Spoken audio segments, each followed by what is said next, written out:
Some red-headed bitch is shamelessly forcing our blonde to chug some unknown gunk straight from the bottle, drilling it into her head that for her, Raeliana, dying in her place is a fucking great honor. She should be grateful for the last few months of a luxury lifestyle, which was apparently an unheard of act of mercy on her part. Raeliana, in absolute terror, tries to say something and realizes she can't. And then it hits her. Shit, it's the same damn potion they just pumped into her. And while the maids are busy dyeing poor Raeliana's hair red, her evil doppelganger taunts her, saying something like, "Stop your goddamn whining and smile, you're about to meet the son of the great sun himself." This viper declares that the time has come, and now no one can fucking tell them apart by their hair color. Then with a venomous smirk she bids Raeliana farewell like, "It was nice meeting you," adding that she never thought she'd thank her old man for his little fling with some side piece. In absolute despair, Raeliana realizes her body and voice no longer obey her, and she just screams silently, having no fucking clue what she's supposed to do now. Meanwhile, before a massive roaring crowd, the high priest of the Zlatiego Empire, Uncus Mundus, is pompously declaring that, as he swore to the gods, today he will give away his firstborn daughter, Grazia Mundos. With absolute, icy calm he finishes, stating that he is giving her to the Sun Prince as a sacrifice. Those words make a cold sweat break out all over Raeliana, especially when she spots a horrifying smirk on his ugly mug through a fake tear. And as this hypocrite pretends to wipe away a tear, lamenting his poor little daughter Grazia, he coldly orders the ceremony to continue. As they tie our girl to a stake and cast her down, all she can do is desperately scream in her mind that she's not Grazia, she's Raeliana. Her last thought before falling straight into the fire is a fierce refusal to die like this, while somewhere far, far away, in the east of the empire, stands a sacred temple, the very place where the stone mountains, damn it, meet the heavens. Meanwhile, some prince rudely tells his loyal servant Gino to shut up, saying he's pissing him off. Gino panics and begs your highness for mercy, because the sun festival is about to start, and his majesty will tear his head off if he doesn't show up again. This guy, the third son of the sun god, named Horatio Lumen, casually reassures his servant, "Don't worry, I'll kill you myself, and I'll do it sooner and more painlessly than my father." He adds that even though he can regenerate, it still hurts, then half-assedly asks if this is the fourth bottle he's already chugging. Another servant, meanwhile, is thinking in horror that if Prince Horatio keeps acting like such a goddamn jackass, the sun god will fucking incinerate him, since the solar eclipse is inevitable and the festival is about to begin. So here's the deal. The sun god, ruler of the Povius Empire, has 3 sons, and during the solar eclipse, the vassal state of Zlatiego is required to sacrifice 1 girl to each prince. The thing is, there's a prophecy in Povius that one day a prince will meet a girl who is immune to fire. And because of this stupid fairy tale, the princes have to listen to the horrifying screams of girls being burned alive at the festival every single year. The prince is just thinking that he never would have believed people could make such loud sounds, and that he never actually asked for any damn sacrifices. But then Gino, in tears, starts begging him, because his majesty will demand a personal meeting if he refuses again, and asks if the prince really wants him, Gino, to be thrown into the abyss. Gritting his teeth, the prince agrees to accept the sacrifice today, since his father wants it so badly, but he immediately and coldly orders Gino to tell him that this is the first and for fuck's sake, the last time. And while poor Gino desperately screams from the balcony, begging his highness to take him with him, the prince just goes and spectacularly vanishes in a bright flash of light. We're back at the bonfire, where blood-curdling screams are coming from the roaring flames. The crowd sympathetically thinks about the poor girl, wishing Sister Grazia to rest in peace, while someone is mentally pleading with your highness for something. The prince thinks with annoyance how sick and tired he is of reading other people's minds and guesses the sacrifice must be named Grazia. And at that exact moment, he appears right at the bonfire, causing the crowd to erupt with shouts that the Sun Prince is here. The crowd rapturously screams praises to the Sun Prince, while he thinks, with intense frustration, that he was, for fuck's sake, supposed to show up after it was all over. And just as the crowd's thoughts are filled with a silent demand for his highness to finally take charge of the ceremony, the prince suddenly just extinguishes all the flames around the girl. He declares that since she's still alive, she clearly has some divine power, but unfortunately for her, he never wanted to accept a sacrifice in the first place. Then, peering into her face, he mutters under his breath, "That's not her." In response to his puzzled question, "What did you just say?" the girl, choking on smoke, screams out with her last ounce of strength that she is not Grazia. And while Gino is screaming at the guards in a total panic, asking what the fuck they were thinking bringing a human sacrifice to the celestial palace, our prince cold-bloodedly orders them to make sure the girl survives because he needs to check something.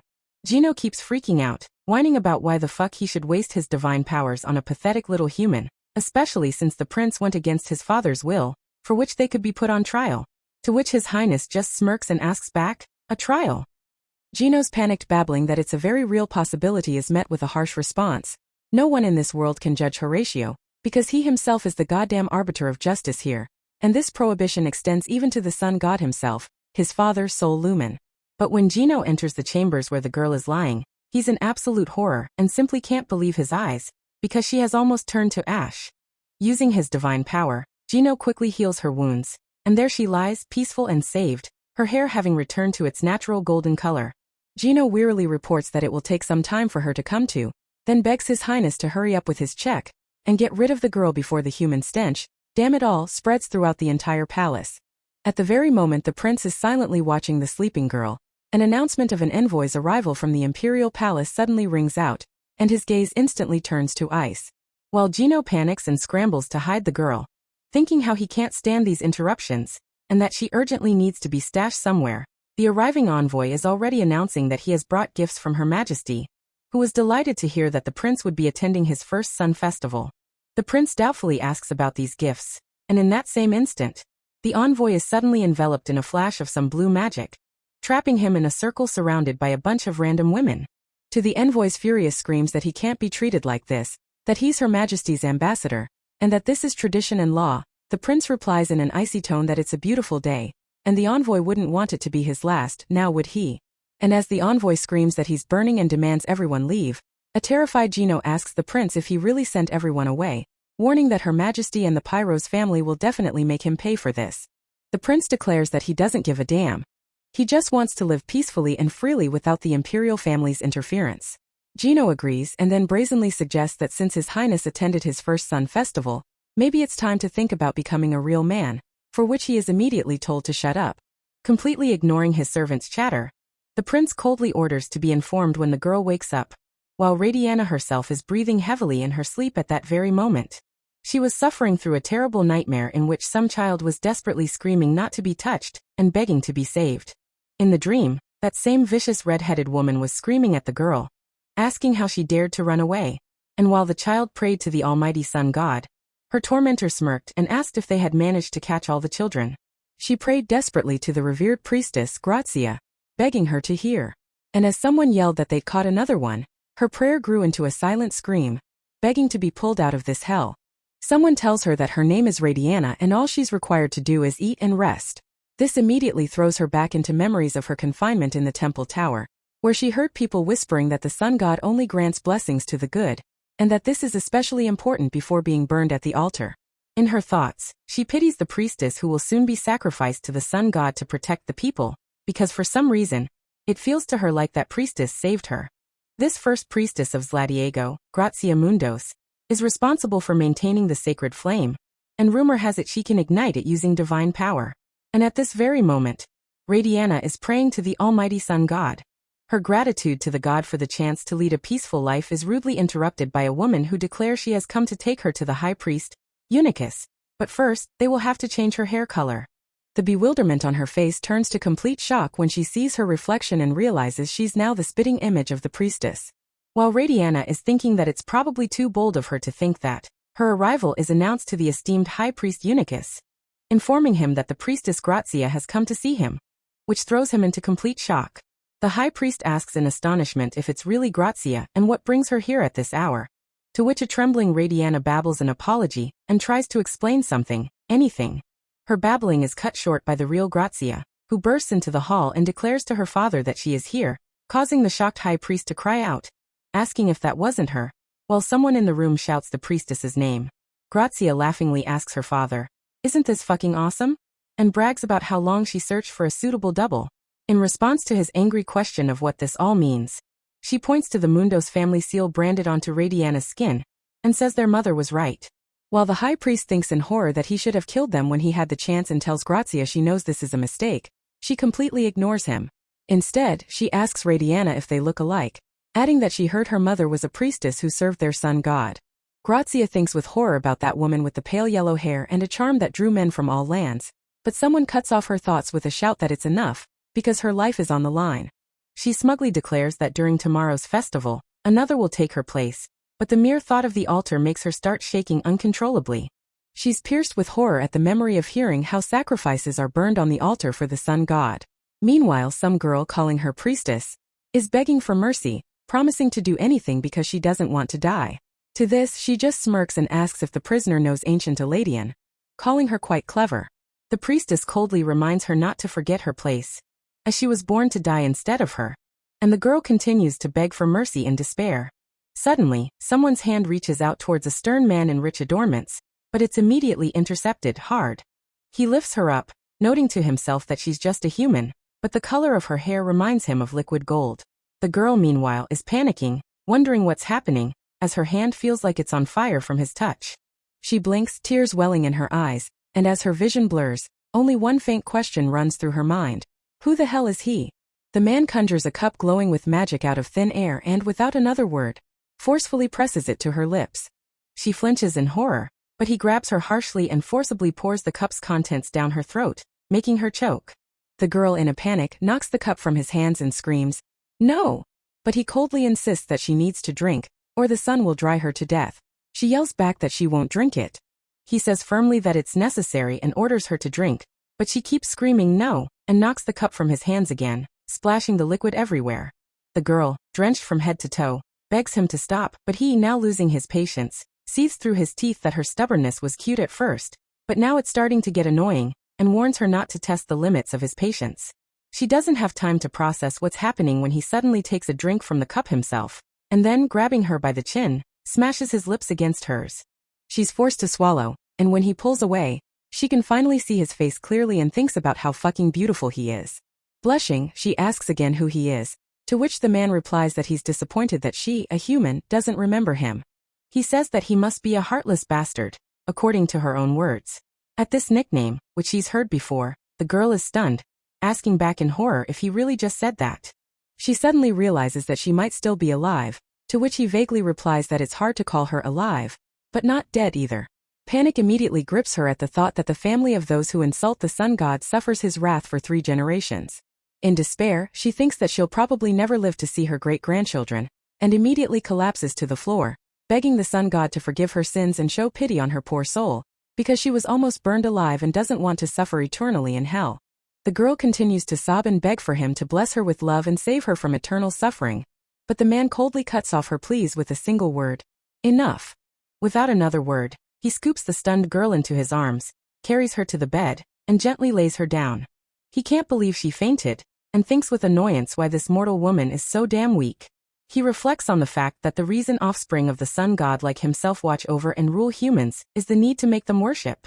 He thinks that even though human life is short and insignificant, this girl is the first mortal who dared to look him in the eyes, and on top of that, for some reason he can't read her mind. Deciding it would be a shame to kill her right now, he simply turns and walks away from her bed. He orders a maid to keep an eye on the girl in case she causes another scene, but tells her to treat the girl with respect because he needs her alive, at least for now. The next morning in the Teska Palace, the little assistant is frantically rushing around the bed, trying to convince himself it's just a dream, because the human is, for some damn reason, still alive. His Highness orders him to keep it down, since it is his will to let the girl live, but the assistant explodes with questions. Why is he doing this? Isn't he afraid someone will smell her? And isn't he just doing this to spite his father? The prince asks with a smirk what he's even talking about, since isn't this what he wanted? He reminds him that the assistant himself suggested he become a real man. To which Gino, in shock, clarifies if His Highness wants to be intimate with the human sacrifice. After a blood-curdling confirmation that sends the assistant into a stupor, the prince immediately laughs and says not to worry, he was just joking. But Gino, playing along, immediately demands to know when His Highness will get rid of the girl, and if he's planning to keep the human as a pet. Gino seriously warns that they can't keep her alive, because even if His Majesty agrees, Her Majesty will not forgive it and will kill the girl. The prince just thoughtfully agrees that he might be right, and at that moment his pet panther confirms that Gino is absolutely right. Gino thinks with relief that Prince Horatio is being rational again, and suggests they finish the girl off, but the prince stuns him with the declaration that he must spend the night with her as soon as possible. The assistant tries to pretend he heard nothing, but the prince immediately notes Gino's astonishing audacity, and asks with a threat if he should deal with him the same way he deals with the other fools. Gino babbles in terror that His Highness is so cruel, But the prince just scoffs and promises that no one will find out anything if the assistant keeps his mouth shut. The assistant doesn't let up and asks how long the prince plans to hide the human girl, and why he is so different from his brothers, because Horatio's black hair and eyes are a sign that he was born of a mortal woman. Since ancient times, demigods, even those from the highest deities, were not considered legitimate, and many such children were killed or poisoned as a form of divine retribution. But Horatio survived, became a prince of the empire, and inherited his father's glory. He was born with the ability to read minds, which is why no one, not even the sun god Sol, dared to challenge him. But the prince just notes with annoyance that everyone in his family, Gino included, is just waiting for him to become a man. Gino shouts that they didn't want his partner to be a human, because his highness could be stripped of his title, and asks in desperation if he understands this, and if that's what he's actually trying to achieve. The assistant grabs his head in despair, because according to the rules, to become a prince after coming of age, an heir must take a wife from a noble family or a high nymph and consummate the marriage. And although those who support the empress and the nobility have already compiled a list of potential brides for the prince to control him, it seems Horatio himself has chosen to forfeit his rights to the throne by forming an alliance with a human. Suddenly, Gino cunningly realizes that even if something happens between them, Horatio is the only judge of the heavens, and Emperor Sol won't be able to take his title away. Out loud, however, he stubbornly insists that it's wrong and his highness shouldn't get close to a human. The prince declares with a sigh that he's willing to do anything just to get them off his back, to which Gino warns in horror that his highness could be exiled from the heavens. He calmly replies that exile is exactly what he wants, and at that same time, the girl in the bed begins to come to, feeling the warmth of the sun. In a sleepy daze, she wonders if this is a dream or if the god took pity and sent her to heaven. But then she finds her hands are tied, and the man next to her is asking what her name is, since she's not Grazia. The girl haltingly says her name, Raeliana, and when he repeats it clearly, her heart skips a beat. He allows her to call him Horatio, but Raeliana is still terrified and just begs him not to kill her and to untie her. He agrees to untie her, but only if she promises not to faint again, and as soon as the bonds loosen, the girl immediately sits up and bows low to him. Horatio stops her, saying there's no need, and lifting her chin, he orders her to look him in the eyes. He praises her, calling her a good girl, and reminds her that she needs to maintain eye contact when they speak. Raeliana, looking at him, blushes and thinks how strikingly handsome he is. Horatio announces that he has decided, so be it, to let her live. To her disbelieving question of whether he'll spare her, he replies, of course, and says he can even make her immortal, but to do that, she'll have to spend the night in his bed. Raeliana freezes in complete shock at this condition, thinking about this night in his bed. But then a defiant question pops into her head. What if she, damn it, doesn't want to be immortal? He calls her brave and asks if she really dares to refuse, to which she just submissively agrees. I mean, what else can she do? He tells her to rest and focus on her health, since she's weaker than a mouse right now, but a harsh lesson immediately surfaces in her mind, that men are no different from animals and that her innocence must be protected at all costs. A cold sweat breaks out on her at the thought that even though he's a god, he's still a man, one whose words are as sweet as honey but who will turn her to stone or wood in an instant if she fails to please him. Suddenly, she catches the scent of flowers, and in that same second, a green-haired girl appears out of nowhere. A hysterical scream echoes through the palace as both girls stare at each other, completely freaking out. The green-haired girl introduces herself as Nico, a lesser water nymph with 19, younger brothers and sisters, and while serving His Highness's first partner is an honor, she sees a serious problem with it as she offers Lady Raeliana some water. The problem is that Lady Raeliana is refusing all food and drink. Meanwhile, he is reflecting on the fact that mortals can't live long in the celestial palace, as their fragile bodies dry out from the sun's heat, and even though he ordered her to eat to survive, she still won't listen. Nico insistently asks Lady Raeliana to drink, explaining that the cup contains the spiritual energy of the third sun prince. Nico doesn't understand the refusal, since this holy water, infused with Prince Horatio's energy, is one of the greatest treasures of the nymphs, and a single cup could provide a dowry for 6 of her sisters. But when Raeliana asks about the consequences, she just replies that she'll become as healthy and beautiful as a goddess. Raeliana boldly suggests Nico drink the water herself, but the nymph recoils in horror, saying she wouldn't dare even think of accepting His Highness's gift. And as the girl sighs in relief watching the lady finally drink, she's internally freaking out, wondering how anyone could suggest such a thing with a straight face. Nico asks if she'll start eating from tomorrow on, but she just shakes her head no. However, when asked if she will at least drink, the lady nods in agreement. The nymph thanks Lady Raeliana and, suddenly remembering something, joyfully declares that now she can join Prince Horatio in his bed. Nico explains with a smile that in the heavens, girls weave flowers into their hair when preparing for their wedding night, which makes Raeliana immediately spit out everything she was drinking, as the nymph asks in fright if she's alright. Meanwhile, elsewhere, a full-on slaughter is unfolding, and the entire palace floor is flooded with fresh blood. The prince gazes impassively at the bloodbath from his throne, and a little later, a stuttering Nico runs up to him to report that today, Lady Raeliana finally agreed to drink. The prince coldly snaps that if she's only here for that, she can get the hell out of his sight. And at that moment, some creature materializes out of water right on the floor. The newly appeared guy thinks about how this human woman who has piqued Prince Horatio's interest had refused food for several days, drinking only the holy water, and that she would have definitely died if the healer Gino hadn't been around. The prince states that he knows he's there and orders him to show himself if he values his life, to which the kid jumps up in a panic and babbles that he was just passing by. The prince asks threateningly what the fuck he was doing just passing by at the exact moment he was punishing those who deserved it, but the guy changes the subject and asks directly if His Highness really wants to keep the human alive. He says it's unwise to share the golden water with her and begs His Highness to reconsider his decision, but in response, he gets such a withering look that he starts screaming in terror. The guy trembles in terror, feeling as if his very soul is being torn out, and begs His Highness for mercy, panicking and unable to believe that he really wants to kill him. Finally, the pressure subsides, and the guy breathes a sigh of relief, while the prince thoughtfully notes to himself that this human girl, unlike the others, can look him straight in the eye. He stubbornly insists that none of that matters and they need to get rid of her, but then it hits him, and he asks in shock how she could have looked the prince in the eye and her soul is still intact. The prince explains that this is precisely why he wants to keep her alive, even if he has to shove food down her throat. After rhetorically asking, "Isn't she interesting?" he immediately disappears. The guy calls out for the prince in confusion, left all alone. Meanwhile, Raeliana herself is standing on the balcony, wondering why she begged him for mercy, and feeling the scent of the flowers in her hair become utterly suffocating.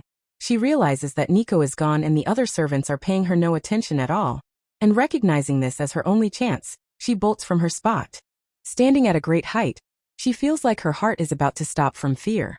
She asks herself if she's afraid and if she wants to keep living, to which she firmly answers that she did. She remembers that in her life full of hardships, there were moments when she would look at the shining sun, and it gave her a reason to live. She just wanted normalcy, even for a single day. She dreamed of breathing in the scent of flowers and gazing at the sky while lying peacefully in the grass. But reality turned out to be completely different, and now she considers herself a real hypocrite because her life is shitty but she still couldn't just give up. A voice echoes in her head, advising her to think again, because maybe it's better to die than to be stuck eternally waiting for what's to come. And she jumps. At the last possible moment, he catches her right in midair, and says that he should have told her everything at once. He explains in an icy tone that even if she falls and is smashed to pieces, he can still bring her back from the dead.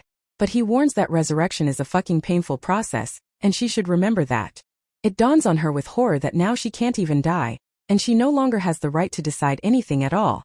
He raises his hand and casually remarks that he understands. The water nymph wasn't around when it happened. And at that moment, a gruesome image of a beheading flashes through her imagination. After all that, he orders her to eat with a beaming smile, and from that day on, even more servants began to watch over Raeliana. Every morning, Nico would bring her food, and Raeliana would force it down her throat for the nymph's safety. So despite her unwillingness to eat, the food did its job, and the girl made a full recovery. Horatio began to visit her often without warning, causing Nico to turn into water and disappear in fear every time, while Raeliana had to endure his emotionless smiles and brief conversations right up until bedtime. Horatio was quite content with even such boring interaction, because due to his damned blessing, he hadn't spoken to practically anyone for 2 centuries, as everyone who looked him in the eye slowly died. But Raeliana was different from everyone else. She was afraid of the prince, but her soul didn't suffer, and he couldn't read her thoughts. So he simply enjoyed the silence, allowed her to cry, and even thought about sharing immortality with her, knowing he could just resurrect her again and again.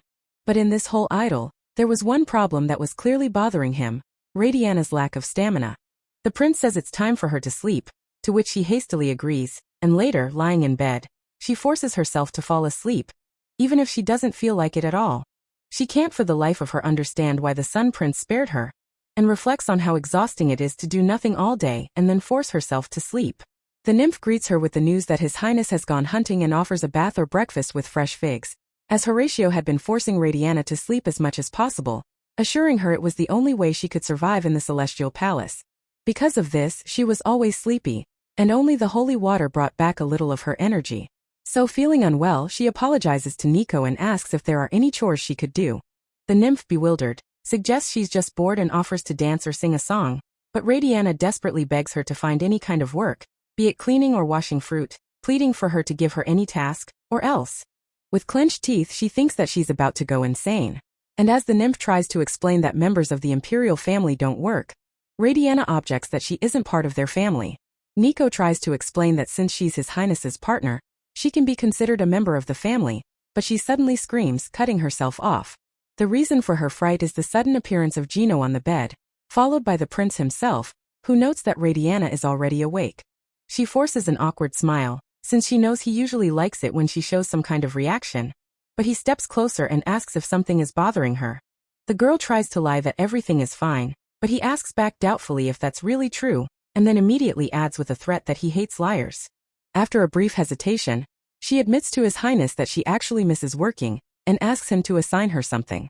He asks back in surprise what kind of work she's talking about, and she proudly declares that she has skillful hands and can even make a basket or a box from papyrus. He gently strokes her head, finding the papyrus idea interesting, but then harshly shuts her down, declaring that she, Raeliana, doesn't need any papyrus and that she is not to work at all. He authoritatively grabs her by the chin, promising to give her anything she could possibly desire, and that therefore, her only job is to simply stay here. The blue-haired girl watching this thinks that he's at it again, noting how his gaze sometimes fills with madness, indescribable sadness, and cruelty. Meanwhile, he gives Raeliana her assignment, to wait for him here like a beautiful statue. He finishes his thought by saying that this is all that's required of her, and at that very moment, a huge black beast materializes with a growl in front of the stunned girl. He pets the purring beast, declaring to Raeliana that they are alike and that she shouldn't search for meaning in life, to which she, in shock, only manages to stammer that her eyes. The scene changes to a downpour, and meanwhile, a pink-haired elf is observing His Highness in the throne room and can't understand why, after getting what he wanted, he looks so displeased, ultimately concluding that he doesn't understand him at all. He notices the green-haired elf girl rummaging through some papyrus, and is perplexed about what she's doing there. He calls out to her, asking how the human is doing, and she, startled, clarifies if he's asking about Lady Raeliana's condition. The green-haired girl answers uncertainly that she's fine, but her companion just TSKs, saying there's no way a human can be fine in the celestial palace. This remark forces her to mentally admit that maybe Raeliana really isn't okay. The pink-haired elf asks back in shock if Raeliana actually said that, and what then is making her unhappy. But their conversation is interrupted by His Highness himself, who, appearing from nowhere, simply addresses the green-haired elf girl, clarifying, "Your name is Nico, isn't it?"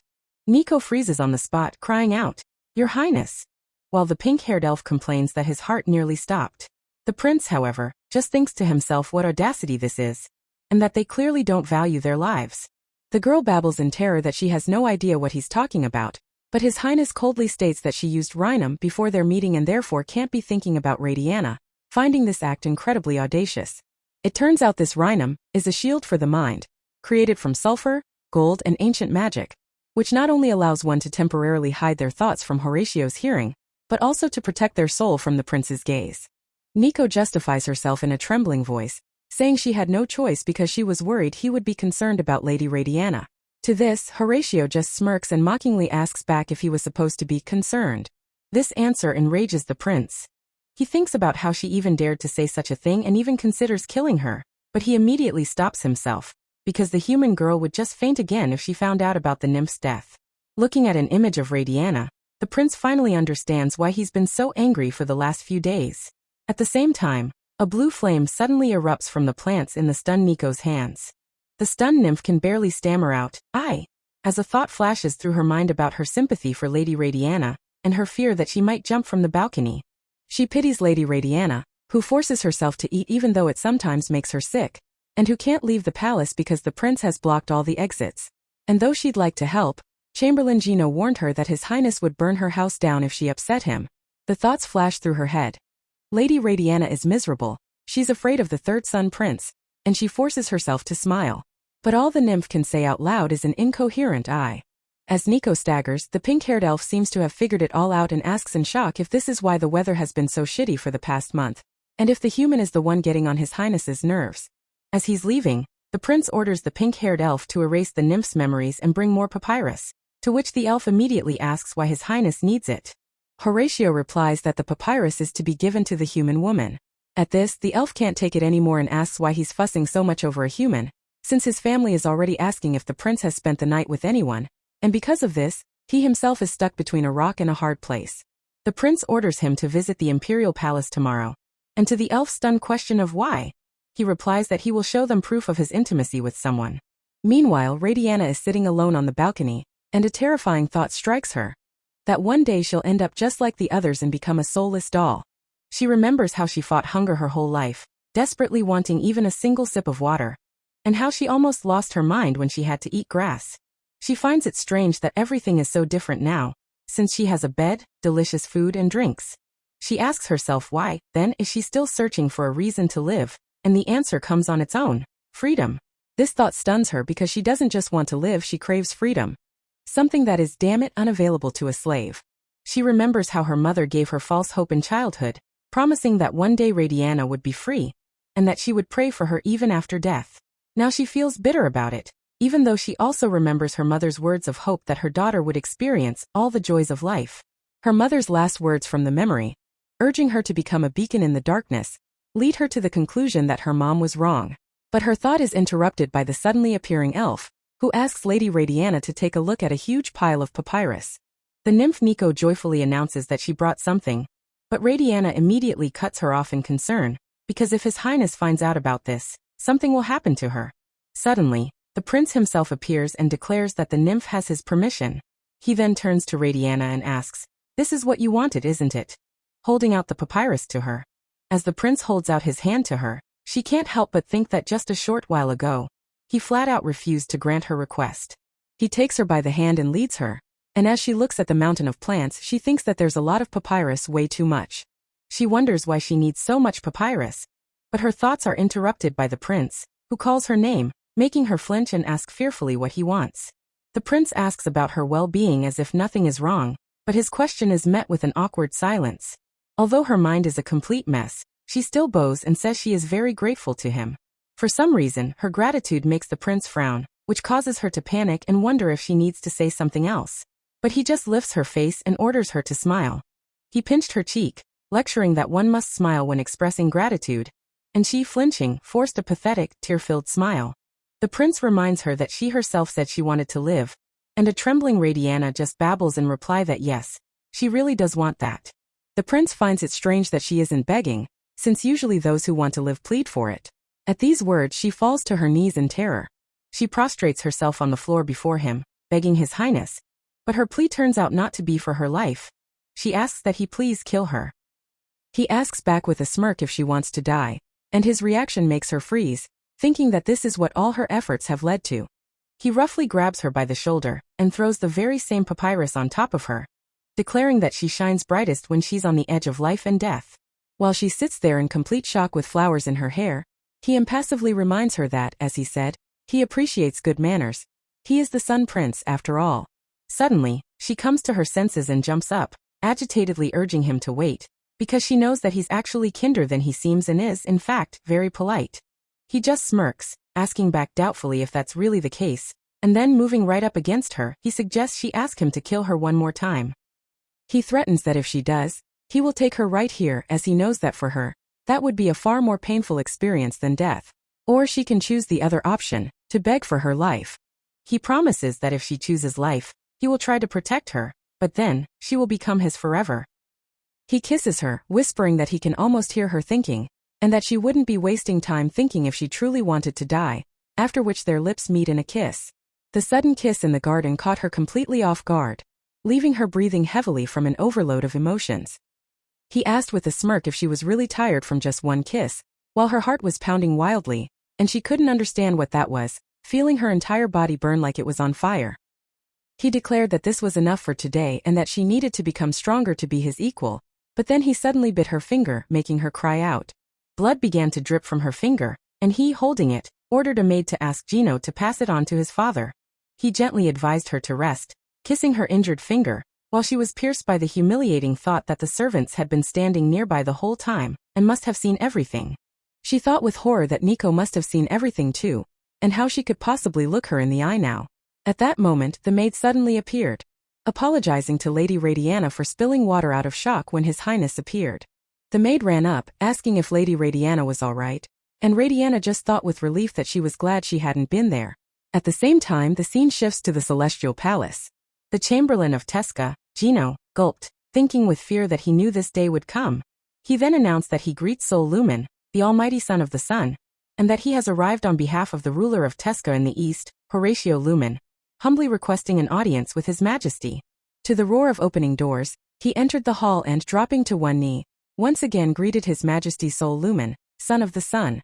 His Majesty expressed his hope that he had brought good news, but Gino just glanced around nervously and began to mumble that the thing is. Dismissing the servants with a single gesture, His Majesty immediately demanded to know who the girl was.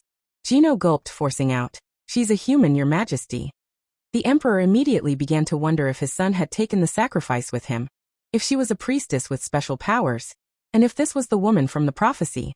The Chamberlain apologized to his lord and immediately began to desperately argue that this wasn't the case, as her divine powers were very weak and she had nothing to do with the prophecy. In utter horror, he asked if His Majesty truly thought that His Highness Horatio could rebel against him. The Emperor coldly remarked that Horatio was dear to him, despite all his insolence, after which he summoned Gino, who immediately and obediently responded. The Emperor ordered Gino to make everyone believe the girl was a courtesan, as he was sure Horatio would start appearing with her in the palace. And although the Chamberlain couldn't believe his ears, Horatio himself had agreed it would be for the best, forcing Gino to admit he was right. Sol Lumen decided they would get rid of her once Horatio grew bored of her. And until then, the box would remain sealed, as he had no desire to go to war with his third son. A week later in the Tesca Palace, she finally woke up in her bed, completely disoriented. The maid Nico rushed to her in tears, saying she had finally woken up, that she had been terribly worried for Lady Raeliana because she had been asleep for a whole week. But the lady just calmly replied that she was fine and, by the way, she looked at her hand in surprise and realized that the brand of a runaway slave had vanished, and the skin in its place was so smooth it was as if it had never been hers. She reflected on how His Highness had given her a choice for the first time and couldn't stop wondering why he had spared her life and was being so, what the hell, kind to her. She called for Nico, and when she responded, Lady Raeliana said, a little uncertainly, that she was hungry, and asked her to bring her something to eat. Nico replied with delight that of course, she would serve breakfast right away, and Lady Raeliana, stretching, thought that she didn't know why, but she felt much better. She mused that it was just a kiss, yet she felt as if she'd grown younger. After this, she decided to share a secret with Nico. She wasn't a priestess, but had been a slave on Earth, and the brand had served as proof of her low status. She continued, saying the brand vanished after the kiss and it all feels so fleeting, but Nico immediately objected, telling Lady Raeliana not to talk like that, because her life isn't fleeting, and everyone in the palace, except for the deities, is equal, so her past is of no importance. Nico continued to convince her that since Prince Horatio chose her as his partner, everyone will have to respect her, adding that Lady Raeliana is the first person she has ever served, which makes her special, and so she's happy to help her. She, however, was thinking that she had never felt such warmth before, a warmth that began to melt her steely resolve, and she decided that this was a good thing. She told herself that she needed to think everything through, because this might have been the last time she got so lucky. His words about needing to become stronger to be his equal surfaced in her memory, and she thought that if her life depends on the prince's will, then she must do what the deity asks. After this, she asked Nico to bring her a knife and a hammer, firmly deciding to try and do everything she possibly could. The prince and his chamberlain stopped abruptly, their hearts pounding at the sight of the room, and Gino screamed in horror. "What the fuck is this?" Nico cried out, "Oh God!" greeting His Highness and Chamberlain Gino, as the prince immediately demanded to know what all this meant. The maid explained that she was just helping Lady Raeliana by tearing leaves from the papyrus branches, since she's been weaving baskets ever since she came to, and despite being asked to rest, she won't listen, wasting her meager strength on such a useless activity. Gino burst out screaming, asking what the hell was going on here and how he was supposed to turn this stubborn woman into an elegant nymph, but the prince silenced him with a single gesture. He called out to Raeliana, and she joyfully greeted His Highness, which made him inwardly surprised at her reaction. She added that it was her, Raeliana, and that she understood everything. She declared with a smile that since he is the third son of the sun god, A son prince who values good manners, she is working diligently on his assignment, just as he asked. The prince, in complete bewilderment, asked back what assignment she was talking about, to which she reminded him that she had told him about her skillful hands that could make sturdy baskets. She added with reproach that he himself had told her to do whatever she wanted. And at that, he held out his hand, asking her to let him see. He gently took her palm, moving it away from the basket, and clarified that he meant her hand. Gently turning her palm over, he just remarked that it was dirty. Nico apologized to His Highness, saying something was wrong with Chamberlain Gino. The prince then released him, and Gino, gasping for air, complained that he thought he was going to suffocate. Gino was rolling on the floor in hysterics, wailing about how they could do this to him, and how he was now supposed to turn her into a courtesan worthy of the palace. But Raeliana just thanked him for the nice little breeze he created, which would help the papyrus dry faster, and Nico immediately agreed with her. The chamberlain exploded, saying he couldn't take it anymore, and that there was no time for stupid baskets. But Raeliana proudly declared that she was carrying out the prince's assignment, making Gino scream about what was wrong with her, and for her to put the basket down immediately. She looked firmly at the prince and declared that she is Raeliana, and demanded that he call her by her name. Gino asked His Highness in bewilderment what had gotten into her, since he had said she was asleep for a whole week. When the prince confirmed that was the case, the chamberlain whispered, asking if she hadn't hit her head. The prince silently agreed with his servant, because the woman who, just recently, was begging for death had unexpectedly transformed into someone obsessed with weaving baskets. However, she looked absolutely happy and even asked if he had any other assignments for her, since she would gladly try to complete them. Gino snorted and reluctantly began his interrogation, asking if Lady Raeliana could play any instruments, recite poetry, if she was skilled in the art of dance, or perhaps if she could sing well. After her negative answers, he exclaimed in despair if she was good for anything at all, to which she proudly replied that yes, she knows how to weave sturdy baskets. And while Gino was mentally exploding with indignation, the prince unrolled a scroll, and declared that he wants her to learn everything written on it, and no more damn baskets. Gino walked away, thinking that it was hopeless and impossible, because she couldn't play, sing, or dance, and no one would ever mistake her for a nymph. The priestesses of El Diego, it seemed, were not nearly as elegant as he had thought. The prince calmly informed Gino that she had been a slave, which sent him into a stupor, while another servant suggested that perhaps they should pay a visit to a Lord Magus. The chamberlain objected that to do that, they'd have to climb a high mountain and asked if the prince was really going to take the girl there. But he immediately realized they had no choice, since the imperial festival is only a month away. Gino resolutely declared that he'd rather climb the mountain himself than get struck by lightning, when everyone finds out that His Highness chose a human as his partner. Meanwhile, the prince was just thinking that, by the way, they'll be having guests from the palace tomorrow. While the servants were discussing how Her Majesty is once again sending traitors for trial, the prince ordered them to leave in the morning, as he didn't want the guests to smell Raeliana. The next day, as the carriage was pulling away from the shining palace, she looked out the window with delight, thinking that for the first time, she was going on a real outing.